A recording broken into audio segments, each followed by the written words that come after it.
de l'Institut La Yes Boétie, 5 minutes de retard. proche de ce mouvement. Je vous remercie sincèrement pour votre présence aujourd'hui devant notre commission d'enquête.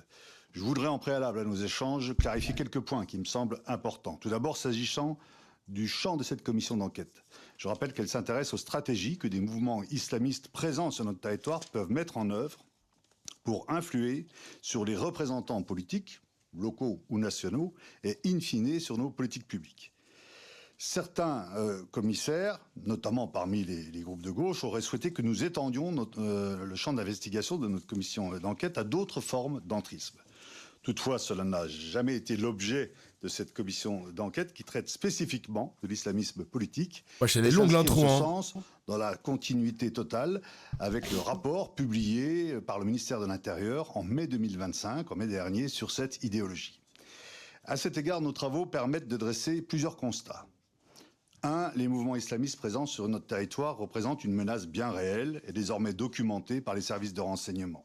Ok. 2. Ces mouvements souhaitent affaiblir certains de nos principes républicains, comme la laïcité, ou de nos valeurs, comme l'égalité entre les hommes et les femmes, ou la liberté religieuse. 3. Cet objectif les amène naturellement à s'intéresser aux représentants politiques et aux partis politiques. Sur ce point, nos travaux ont permis de constater qu'au niveau local, tous les partis politiques peuvent être concernés. Les élus ne disposant pas toujours de toute l'information nécessaire pour distinguer les intentions de leurs interlocuteurs. L'intro est Au niveau national, le longue. risque se concentre sur quelques élus qui affichent une certaine proximité avec des individus. Longue mais pourtant nécessaire proches des de mouvements Fla. Ouais, je comprends. Nous y reviendrons dans le cadre de nos questions. Autre précision sur le fond qui me semble importante au regard de la difficulté à aborder sereinement ce sujet, nous traitons bien ici Salut, d'islamisme Matt. politique, Salut mon gars. soit de personnes défendant une vision exacerbée de l'islam et cherchant à l'imposer d'abord aux communautés musulmanes présentes sur notre territoire et plus généralement à notre société. Nous ne traitons donc ni de l'islam, ni des musulmans, ni de toutes les décisions qui sont prises de manière tout à fait légitime d'ailleurs par les élus de la nation pour répondre aux besoins exprimés par les membres de cette confession religieuse. De la même façon, nous condamnons sans équivoque les amalgames entre islam et islamisme, ainsi que toutes les violences qui peuvent être exercées à l'encontre de personnes au nom de leur religion supposée. Ok. Nos travaux se concentrent donc sur un point très précis, évoqué, mais sans être pleinement développé, par le rapport du ministère de l'Intérieur de mai dernier, à savoir les rapports entre les mouvements islamistes et les représentants de partis politiques. S'agissant à présent de la méthode, et malgré tout ce qui a pu être dit, cette commission ne vise pas un parti en particulier. Nous ne sommes pas un tribunal et nos auditions se sont déroulées jusqu'à présent dans un climat serein. Simplement, nous essayons d'analyser le plus fidèlement possible des phénomènes sur lesquels l'ensemble de la communauté du renseignement nous a alertés. Nous avons ainsi auditionné des personnalités présentant des points de vue différents, proposés par différents commissaires. Par ailleurs, j'ai personnellement veillé à ce que tous les groupes soient invités à participer au bureau de la commission et qu'ils puissent s'y exprimer librement. Enfin, s'agissant de votre audition, il se trouve que lors de nos auditions, votre parti a été mentionné à plusieurs reprises comme pouvant constituer une cible pour les mouvements islamistes. Il nous a ainsi semblé important de vous recevoir et d'échanger avec vous sur cette thématique. Aussi, je vous soumettrai, Monsieur le Ministre, quelques questions en guise d'introduction à nos travaux et je vous proposerai, si vous le souhaitez, de prendre la parole pour un propos liminaire qui pourrait être d'une dizaine de minutes. Puis, le rapporteur posera ces questions ainsi que les commissaires qui le souhaitent. Les 3 questions liminaires. Tout d'abord, nous avons été alertés par tous les services de renseignement sur l'importance de la menace que représente l'islamisme politique en France. Sont identifiés 2 types de menaces. Une menace séparatiste, soit un repli communautaire de plus en plus marqué dans certains territoires. 10 minutes de où meeting certains gratuit, hein, je te quartiers jure. remettent en question l'adhésion de leurs habitants J'ai rien à dire, là. à nos valeurs républicaines. Et une menace d'entrisme ou d'influence au sein des associations, des institutions ou des mouvements politiques pour faire changer les règles communes. J'espère que Mélenchon il s'est Que bien pensez-vous de préparé cette quand même. Hein. menace islamiste sous forme de Ok, il prend des séparatisme notes. ou d'entrisme? Première question. Ça Deuxième va, ça va, question. ça va. Avez-vous le sentiment qu'au sein de votre parti, la différence entre islamisme et islam fait l'objet d'une information suffisante pour permettre aux élus d'identifier les demandes légitimes de nos concitoyens musulmans, de demandes relevant davantage du séparatisme ou de l'entrisme? Ces enjeux font-ils l'objet de discussions en interne et votre parti sensibilise-t-il par des formations ces élus, ces militants à ce sujet? Troisième question, enfin, un risque d'entrisme sur les listes municipales en vue des prochaines élections du mois de mars prochain a été mentionné à plusieurs reprises au cours de nos auditions, notamment dans des communes situées au sein d'écosystèmes locaux déjà bien constitués. Comment prévenir ces phénomènes selon vous? Est-ce un sujet de vigilance pour votre parti? En vous remerciant pour les éléments que vous allez pouvoir nous donner, je vais vous inviter, conformément à l'article 6 de l'ordonnance du 17 novembre 1958, à prêter serment, à dire la vérité, toute la vérité, rien que la vérité. Je vais donc vous inviter à lever la main droite et à dire « je le jure ». Je vous remercie et je vous laisse la parole pour votre propos liminaire. Alors, votre micro, si vous voulez bien appuyer, je vous en remercie. C'est bon, là? Voilà. C'est bon, là? Merci, Monsieur le Président. Nous sommes presque réconciliés, vous et moi. Nonobstant la présence nocturne de ce policier venu me remettre une convocation, je sais que vous n'y êtes pour rien, mais auparavant, vous aviez commis une erreur. La convocation était arrivée au bureau du groupe, Président, du groupe insoumis. Or, je vous rappelle que le règlement nous interdit absolument de faire travailler nos collaborateurs de groupe pour un parti politique, y compris pour des tâches de secrétariat. Donc je n'étais pas informé, je le fus soudainement, je vous en voulais beaucoup. Vous m'avez envoyé une lettre extrêmement aimable et je vous en donne acte. Nous avions décidé de vous boycotter. Et vous savez pourquoi? D'abord parce que l'intitulé de la commission était insupportable, on y mettait en cause notre parti. C'eût été une... C'est pas que ça nous aurait dérangé, nous sommes capables de faire face à toutes les adversités, mais il y avait tout de même un problème. Comment en France, une commission parlementaire interroge un parti pour voir s'il est conforme aux lois de la République? C'est absolument inouï. Ça ne s'est pas fait grâce à la sagesse de la commission des lois et il faut l'en remercier. Cependant, je me suis interrogé, alors je termine pour les raisons, ensuite le bureau a été constitué dans des conditions qui ne convenaient pas au groupe parlementaire, puisqu'il ne se sentait pas représenté, et puis parce que les auditions qu'il avait souhaitées, mais vous venez de donner votre avis sur le sujet, n'étaient pas possibles. Donc la décision était prise, c'est celle du groupe, ça ne me regarde pas. Je me suis demandé pourquoi vous m'invitiez moi, et comme je ne trouvais pas de raison, eh bien je me suis attribué l'intérêt que vous avez pour mes capacités intellectuelles de coprésident de la Boétie. J'ai écrit d'innombrables articles, éditos, livres et autres sur la question de la laïcité au cours, disons, des 3 dernières décennies. Et donc, je me sens capable d'éclairer les points de vue, d'éclairer le point de vue sur des sujets qui sont en effet très délicats du point de vue des principes. Car la France est une terre de vieilles guerres de religion. Et par conséquent, elle doit, plus qu'une autre nation, être prudente et se souvenir des leçons du passé. La guerre de religion, c'est sous l'Ancien Régime, 11 expulsions des Juifs de ce pays. C'est l'invention par le supposé Saint-Louis, en réalité Louis IX, de la rouelle, des incendies de Torah et de l'expulsion des Juifs. Ensuite, ce furent les guerres de protestants et de catholiques, 2 siècles et un quart à peu près, dans des conditions effroyables. Dès lors, la laïcité dans notre pays n'est pas le résultat d'un colloque savant, elle est un accomplissement au terme d'une histoire où l'on a auparavant tout essayé pour essayer de s'en passer. Le massacre mutuel... Voilà comment tu le regardes. Ah, j'aime trop, là. Juifs, mais les protestants sont partis à plus de 200 000.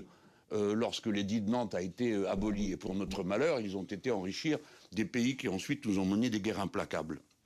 Donc, j'ai pensé que c'est à cela, et j'espère que c'est à cela qu'on m'appellera dans un instant à répondre aux différentes questions.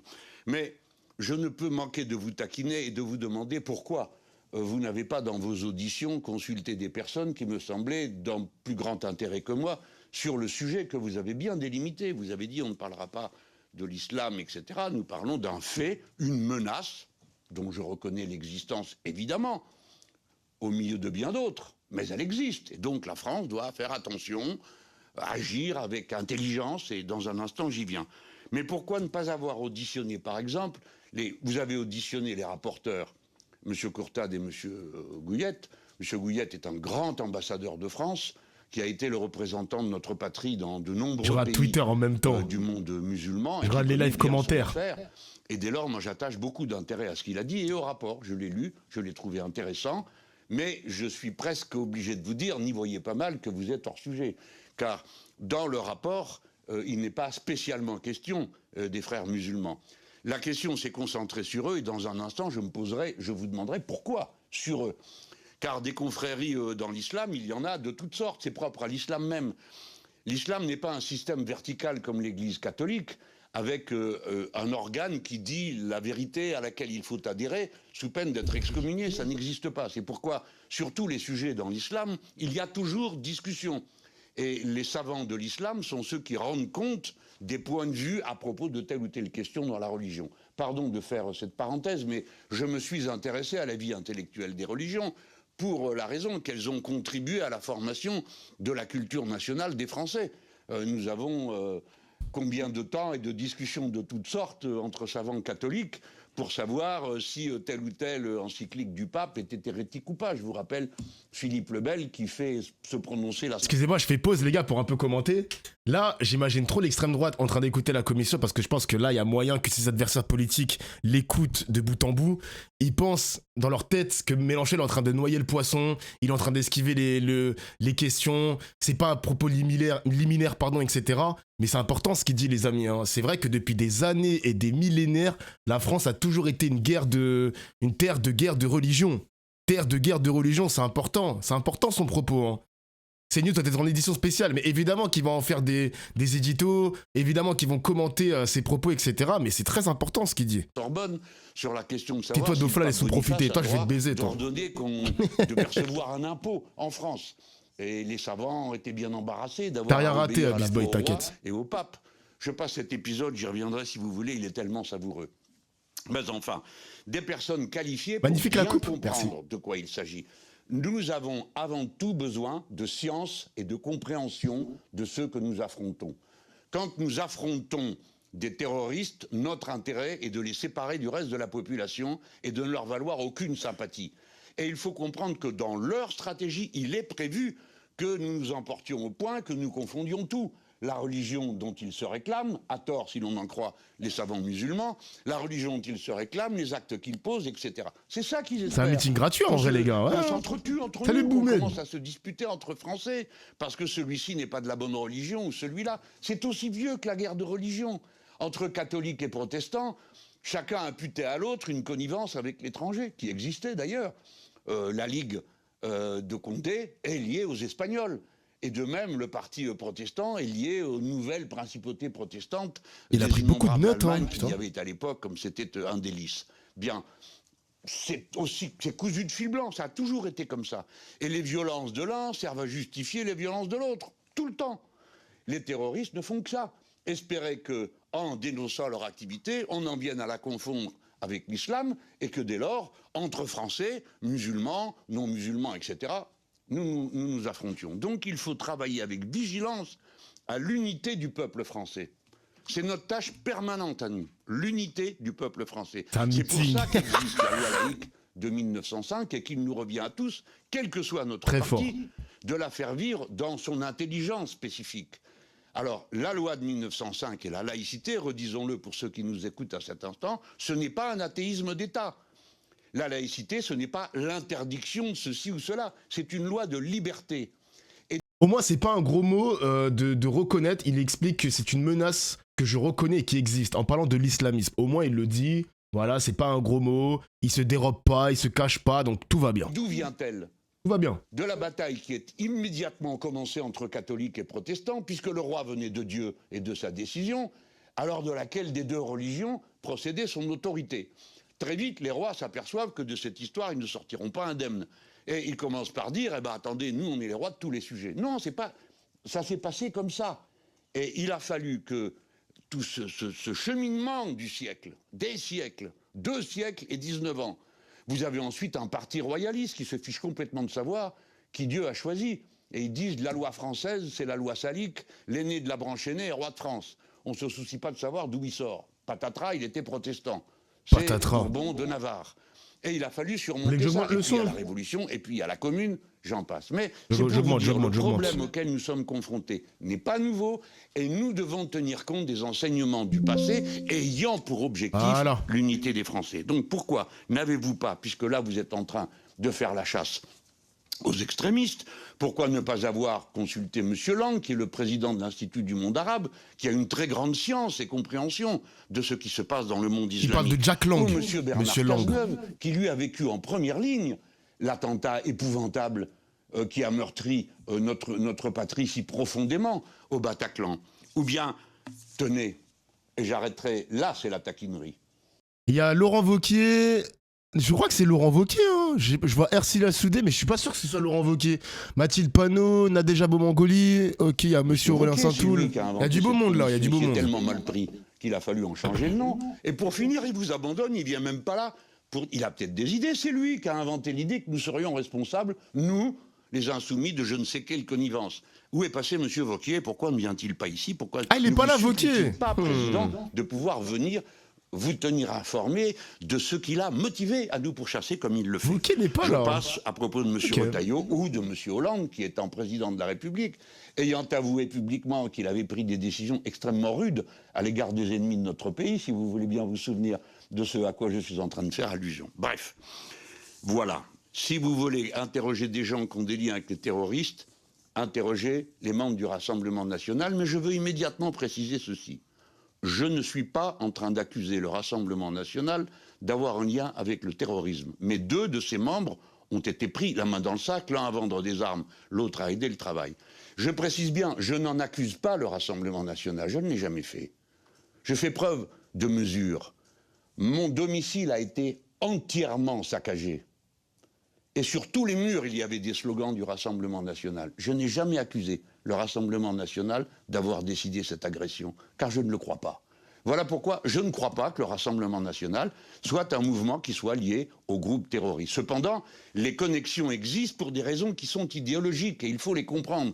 De telles connexions n'existent pas pour nous, puisque par définition, nous sommes un mouvement qui postule que la similitude des êtres humains crée leur égalité en droit. Dès lors, tout ce qui s'apparente de près ou de loin à des distinctions qui reposent sur autre chose, nous les combattons toujours. Nous les combattons au sens de nous ne voulons pas qu'elles deviennent des règles politiques. Alors, c'est vrai que les députés, je pense par exemple à Thomas Porte, je pense à d'autres députés aussi, comme par exemple monsieur Raphaël Arnaud, lui ils sont dans la confrontation, c'est très frontal. Mais Mélenchon, c'est vrai que dans ses propos, dans les multiples débats qu'on a eu qu'on a écoutés, il a jamais attaqué frontalement le Rassemblement national de dire qu'il a des connexions avec le terrorisme islamiste.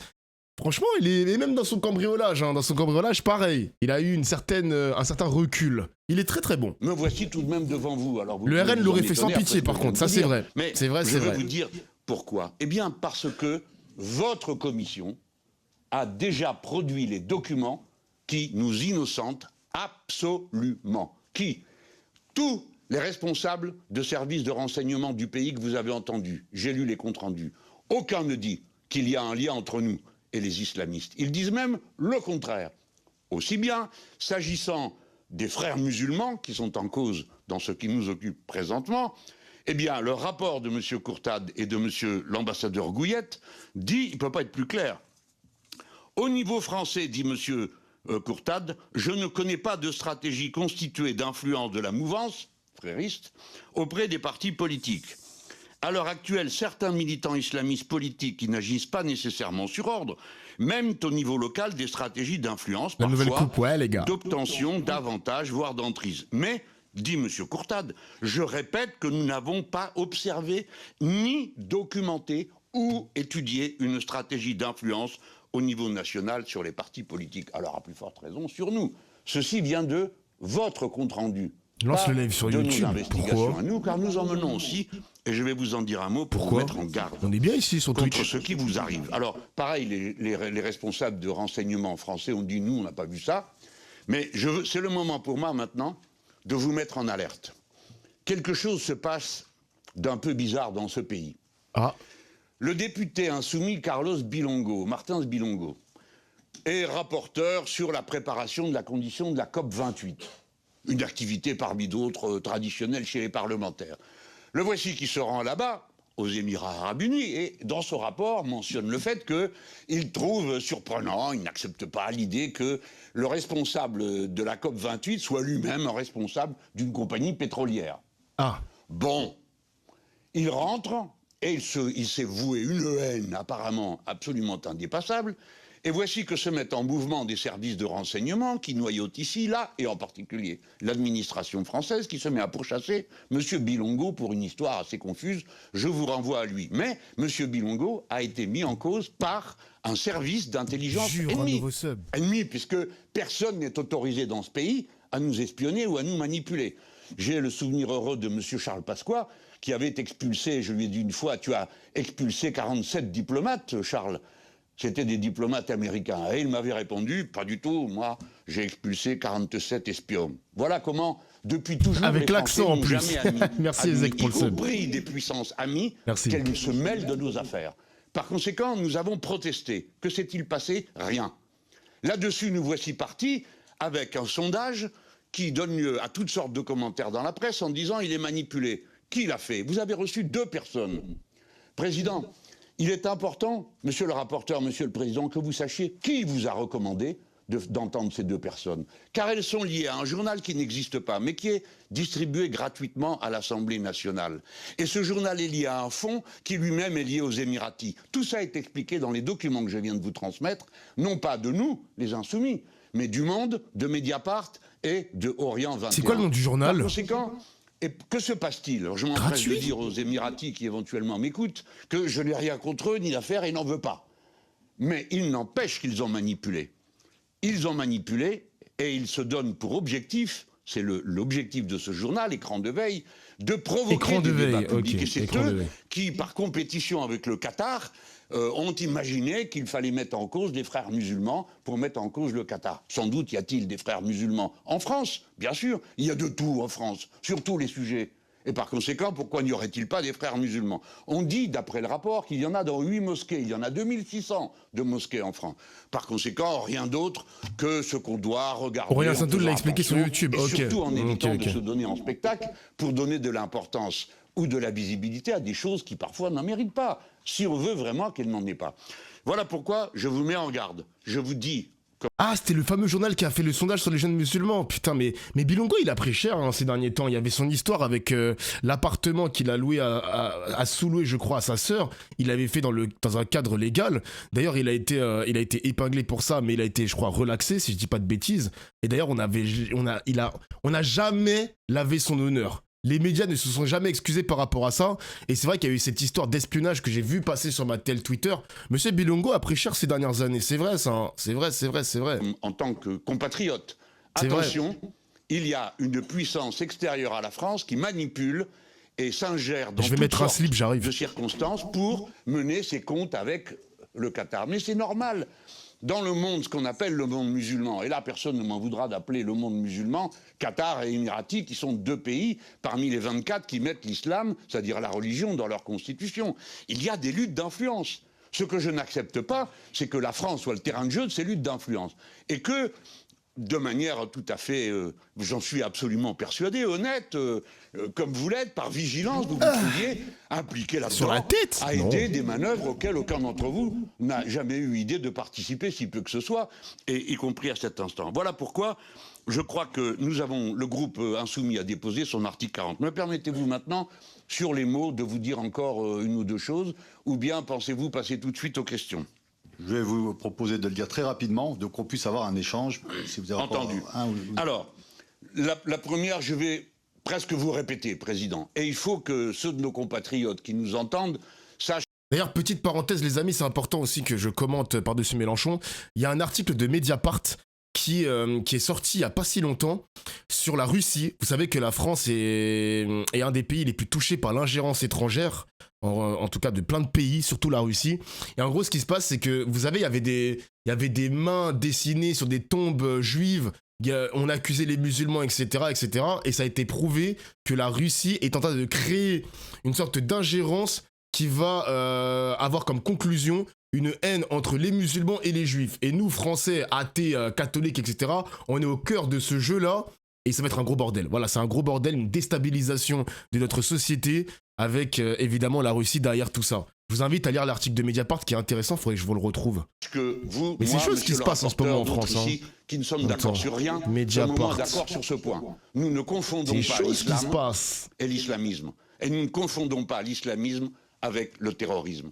Je le leur dis me faisant le porte-parole de tout le monde ici, au nom de ce pays, nous ne confondons pas. Et dès lors, une fois qu'on a dit ça, c'est simple. L'islam est une religion, l'islamisme est un fondamentalisme qui, en gros, a deux branches. L'une qui est quiétiste, qui dit de toute façon, nous, on ne s'occupe pas de tout ça, on ne s'occupe que d'une chose, veiller au respect de la loi de Dieu que nous pratiquons dans notre intimité, dans notre maison, dans nos manières de faire.